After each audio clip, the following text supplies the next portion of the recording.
बिस्मिल्लाहिर्रहमानिर्रहीम। अस्सलाम वालेकुम जी। आपके लिए आज जो है मैं मूंग की दाल का हलवा लेकर आई हूँ और बहुत ही मज़ेदार हलवा बनता है। थोड़ी मेहनत ज़रूर होती है, लेकिन जिस चीज़ में मेहनत होती है तो वो बहुत मज़ेदार बनती है।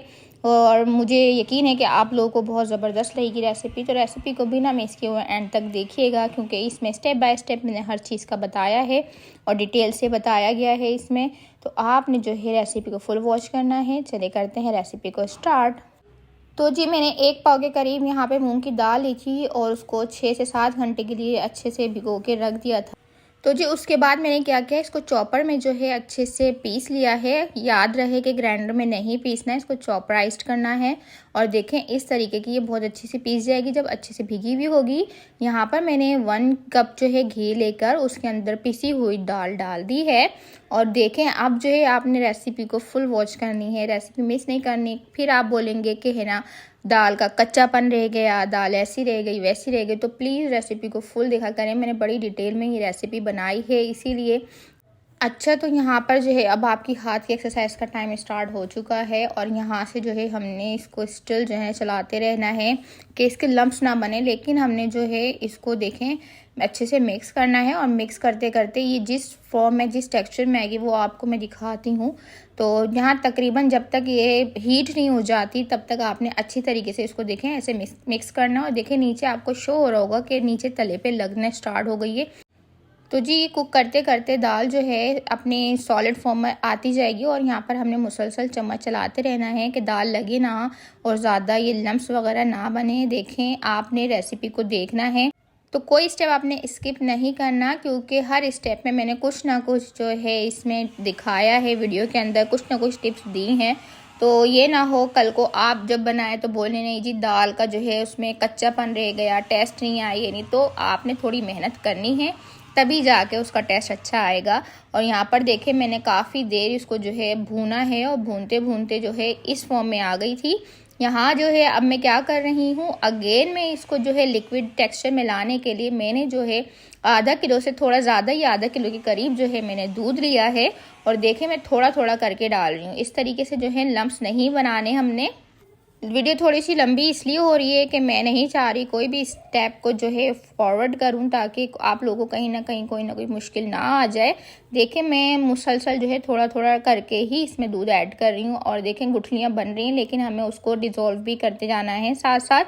अच्छा, दूध डालने से जना इसका टेस्ट बहुत ज़्यादा ज़बरदस्त आएगा इसमें। तो दूध से थोड़ा कलर लाइट हो जाएगा, लेकिन उसकी भी मैंने इधर की एक टिप दी है तो आपने वो करना होगी इसके साथ। लेकिन कुछ लोग दूध नहीं ऐड करते तो उनका थोड़ा काला काला टोन पे चले जाता है, दाल की वो रंगत, दाल की वो शक्ल नहीं आ रही होती। तो दूध डालकर जो है हमने इसको देखें टेस्ट भी लाना है, उसका कलर भी अच्छा करना है। और माशाल्लाह से देखें हमने लम्प्स नहीं बनने दिए, थोड़ा थोड़ा करके दूध डाला है तो वो सही हो गए हैं।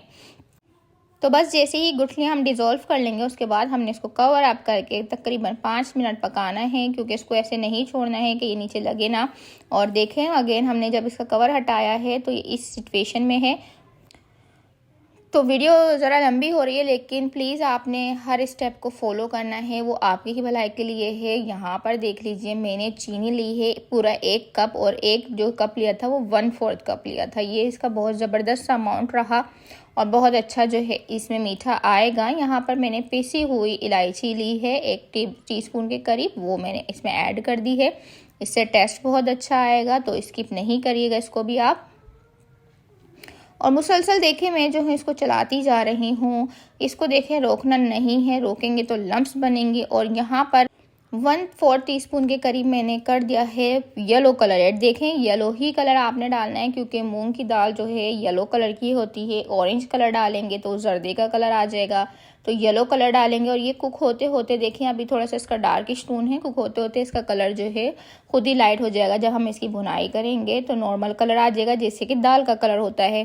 तो प्लीज़ आपने इस चीज़ को देखना है कि आपने ऑरेंज कलर नहीं डाल देना, वरना तो उसको कलर ख़राब हो जाएगा और लगेगा नहीं कि वो मूंग की दाल का कलर है। यहाँ पर देखें पैन जो है हलवा छोड़ती जा रही है और मुसलसल मैं इसकी देखें भुनाई कर रही हूँ और बहुत ही सिल्की सा स्मूदी सा देखें इसका टेक्सचर आ गया है। तो आपने जो है इसकी भुनाई बहुत अच्छे से करनी है। तो बस भूनते भूनते वो जो घी हमने डाला था वो वापस से आने लगा है हलवे के ऊपर। तो इट्स मीन कि हमारा हलवे की भुनाई बहुत अच्छी सी हो गई है, हलवा रेडी हो गया है। तो बस यहाँ पे हमने कर देना है इसको स्टॉप।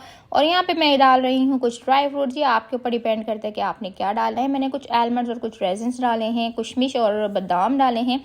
बस मैं इसको थोड़ा सा मिक्स करूँगी और मैं निकाल दूँगी। अब आपने इसको जिस तरीके से भी सर्व करना है, आपने इसको ऐसे ही सर्व करना है, आप ऐसे ही कर सकते हैं। मैंने क्या करा था, एक जो है छोटा सा केक का टिन लिया था, उसमें नीचे से ग्रीस कर लिया था घी के साथ, बादाम लगा दिए थे नीचे लेयर में, और ऊपर जो है मैंने हलवा डाल के पोर किया था।